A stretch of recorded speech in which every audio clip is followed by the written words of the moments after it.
மாண்புமிகு தமிழக முதல்வருடைய நல்ல ஆட்சியில் அவர் பொறுப்பேற்ற நாள் முதல் இன்று வரை திருநெல்வேலி மாவட்டத்தில் மட்டும் 12 வேலைவாய்ப்பு முகாம்கள் நடத்தப்பட்டு கிட்டத்தட்ட 8,230 பேர் பணியில் சேர்ந்துள்ளார்கள். இன்று 13வது முகாம். இன்று மட்டும் 1,400க்கும் மேற்பட்ட நிறுவனங்கள் வந்துள்ளன. கிட்டத்தட்ட 9,500 மாணவ மாணவிகள் வேலை தேடி வந்திருக்கின்றார்கள். இதுவரை 340 மாணவ மாணவிகளுக்கு வேலை கிடைக்கப்பெற்று அவர்களுக்குள்ள வேலை ஆணையையும் வழங்கியிருக்கின்றோம். இந்த அரசு பொறுப்பேற்ற நாள் முதல் இன்று வரை தமிழ்நாடு ஒட்டுமொத்தமாக பார்த்தால் 33 லட்சத்துக்கு மேற்பட்டவர்கள் பணியில் சேர்ந்திருப்பது பெருமையாக இருக்கின்றது. ஆகவேதான் இந்த ஜென்சென்ட்னு சொல்லி இளைஞர்கள் இளமண்கள் படித்து முடித்த உடனே வேலை வாய்ப்பு கிடைக்கும் என்ற ஒரு நம்பிக்கை ஏற்பட்டிருக்கிறது. ஆகவே இந்தியாவிலே தமிழ்நாட்டில் இன்னும் பெருமை என்ன என்றால் பெண்கள் 43% பேர் தனியார் நிறுவனம் அரசு நிறுவனங்களில் பணிபுரிவது தமிழ்நாட்டுக்கு இன்னும் பெருமை. நன்றி, வணக்கம். எல்லா வழக்கையுமே நீதிமன்றம் செய்யும்போது ஜனநாயக படத்துக்கான வழக்கு தீர்ப்பு மட்டும் 10 நாள் 15 நாள் தள்ளி வைக்கிறதுக்கான காரணம் நான் நீதியரசர்கிட்ட தான் கேட்கணும். எல்லா வழக்குமே எந்த வழக்கு போட்டாலுமே உடனடியாக அவசர வழக்கா எடுத்து உடனடியாக பரிசீலனை பண்ணி உத்தரவு பிறப்பிக்கிறவர்கள நீதிமன்றம் சென்சார் பிரச்சனையை மட்டும் தள்ளி போட்டுட்டே இருக்காங்களே, என்ன காரணம்? இல்ல, அது நீதிமன்ற பிரச்சனையை நம்ம எப்படி சொல்ல முடியும்? நான் வக்கீலும் கிடையாது, அது எதுக்காக பண்றாங்கன்னு எனக்கு தெரியாது. நீங்க நீதிமன்றத்தில் தான்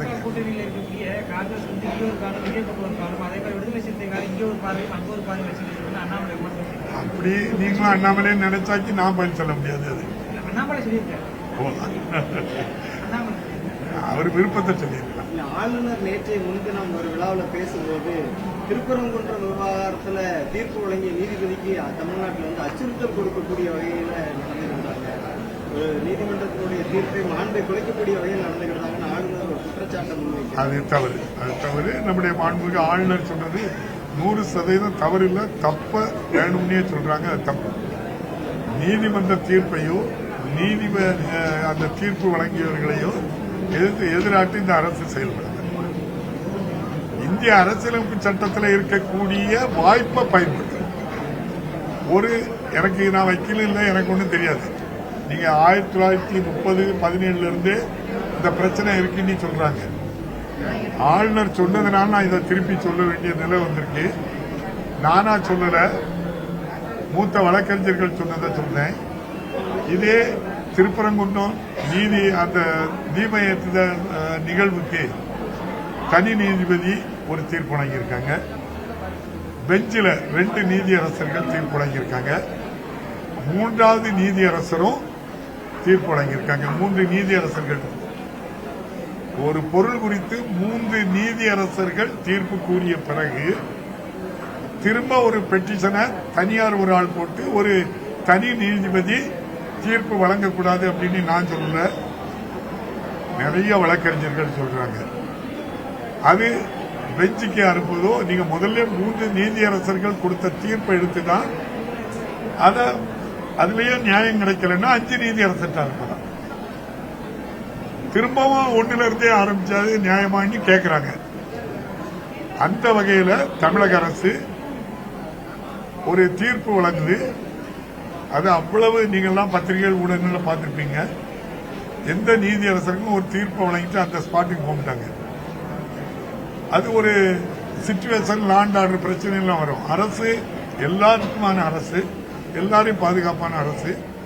இந்தியாவில் தமிழ்நாட்டில் தான் சட்டம் ஒழுங்கு சரியா இருக்குன்னு இதே நம்முடைய ஆளுநர் தான் பலமுறை சொல்லியிருக்காங்க. அதையும் தாண்டி பெண்களுக்கு சிறந்த பாதுகாப்பு கொடுக்கிற மாநிலம் இந்தியாவிலே தமிழ்நாடு இருக்காங்க. இப்ப அது என்ன நோக்கத்துக்காக பேசுறாங்க?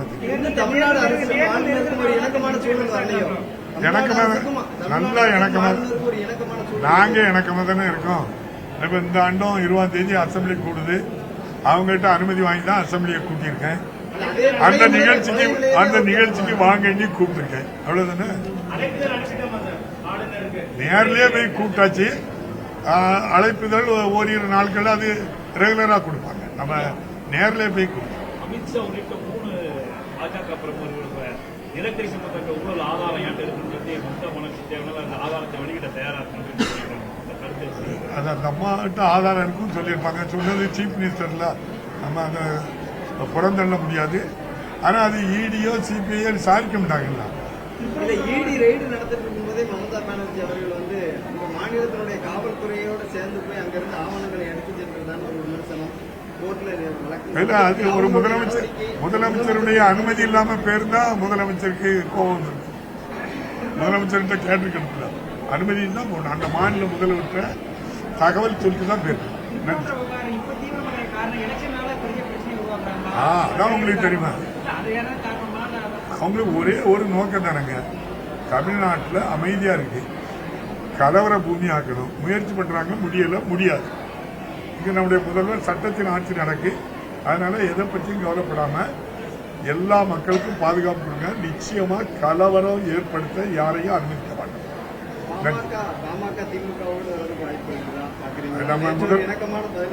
அது 2 கட்சி தலைவர்களும் பேச முடியும். நன்றி. அது கட்சி தலைமை எடுக்கிற முடிவு. நன்றி.